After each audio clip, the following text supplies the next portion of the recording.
மூளை சாவடைந்த வாலிபரின் உடல் உறுப்புகள் தானமாக வழங்கப்பட்டது. இதன் மூலம் 7 பேருக்கு மறுவாழ்வு கிடைத்துள்ளது. விழுப்புரம் மாவட்டம் கீழ்புத்துப்பட்டு அகதிகள் முகாமை சேர்ந்தவர் விஜயகுமார் மகன் பிரேம்குமார். இவர் கடந்த 31ஆம் தேதி இரவு 10 மணிக்கு புத்தாண்டு கொண்டாட்டத்திற்காக KTM யூடிக் பைக்கில் புதுச்சேரிக்கு புறப்பட்டார்.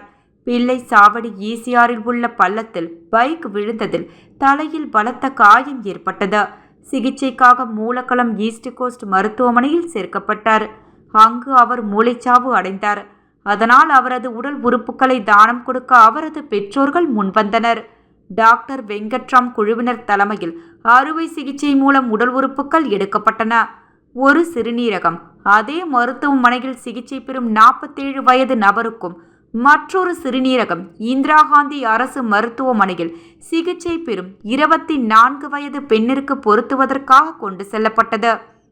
கல்லீரல் கிரும்பம்பாக்கம் மகாத்மா காந்தி மருத்துவமனையில் சிகிச்சை பெறும் 59 வயது ஆண் நபருக்கு பொருத்துவதற்காக கொண்டு செல்லப்பட்டது. இரு கண்கள் தவளக்குப்பம் அரவிந்தர் கண் மருத்துவமனைக்கு கொண்டு செல்லப்பட்டன. ஒரு கண்ணை 2 பேருக்கு பொருத்தும் நவீன முறைகள் உள்ளதால் 2 கண்களை 4 பேருக்கு பொருத்த முடியும். புதுச்சேரியில் முதல் முறையாக 7 பேருக்கு உடல் உறுப்புகள் ஒரே நாளில் கிடைத்துள்ளது குறிப்பிடத்தக்கது.